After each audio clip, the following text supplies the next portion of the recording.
Motives are much less important than behavior. We all know this.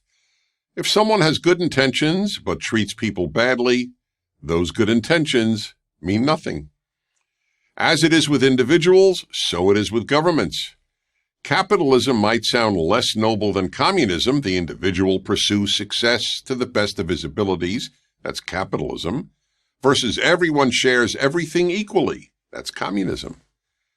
But it is capitalism that has produced freedom, and it alone has lifted millions from poverty, while communism has kept millions impoverished and, without exception, crushed freedom. Capitalism, for all its imperfections, enables a decent society. Communism, whatever its stated intentions, leads to evil. Yet increasingly, people either ignore or deny the evil of this ideology, which within a period of only 60 years created modern totalitarianism and deprived more people of human rights and tortured and killed more people than any ideology in history. How can we explain this? There are two ways. One is ignorance. People just don't know the truth about communism. The second is willful blindness. People know the truth, but choose to ignore it because the truth about communism's horrors is too painful to confront. Given the sad state of our educational system, we can assume most people fall into the first category. They just don't know. So let me offer some facts. But before I do, I need to address another question. Why is it important that everyone know what communism did? Here are 3 reasons. First, we have a moral obligation to the victims of communism not to forget them. Just as Americans have a moral obligation to remember the victims of slavery, we have the same obligation to the billion victims of communism, especially the 100 million who were murdered. Second, the best way to prevent an evil from reoccurring is to confront it in all its horror. The fact that many people today, especially young people, mention communism as a viable option for modern society proves they don't know communism's moral record. Therefore, they do not properly fear communism, which means this evil could happen again. And why could it happen again? That brings us to reason number 3. The leaders of communist regimes and the vast number of people who help those leaders torture, enslave, and murder were nearly all normal people.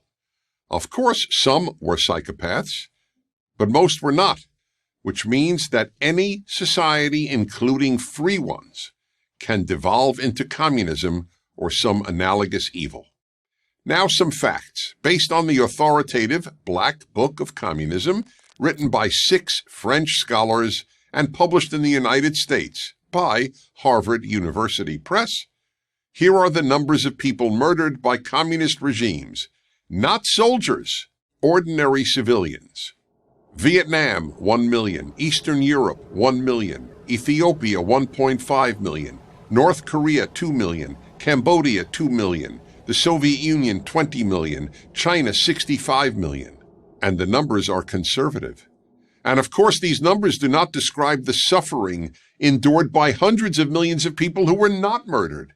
The systematic stripping people of their right to speak freely, to worship freely, to start a business, or even to travel without party permission. No non-communist judiciary or media. The poverty of nearly all communist countries. The imprisonment of vast numbers of people. And of course, the trauma suffered by the hundreds of millions of friends and relatives of the murdered and imprisoned.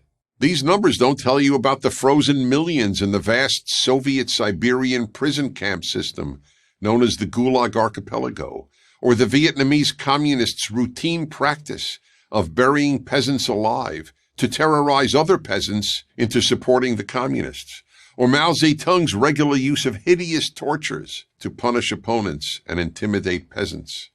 People associate evil with darkness, but that's not accurate. It is easy to look into the dark. It is very hard to stare into bright light.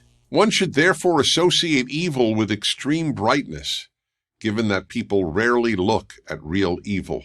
And those who do not confront real evil often make up evils, like systemic racism in 21st century America, or toxic masculinity, or patriarchy that are much easier to confront.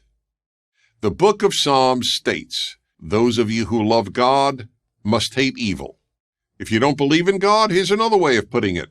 Those of you who love people must hate evil. If you don't hate communism, you don't care about, much less love, people. I'm Dennis Prager. Thank you for watching this video. To keep PragerU videos free, please consider making a tax-deductible donation.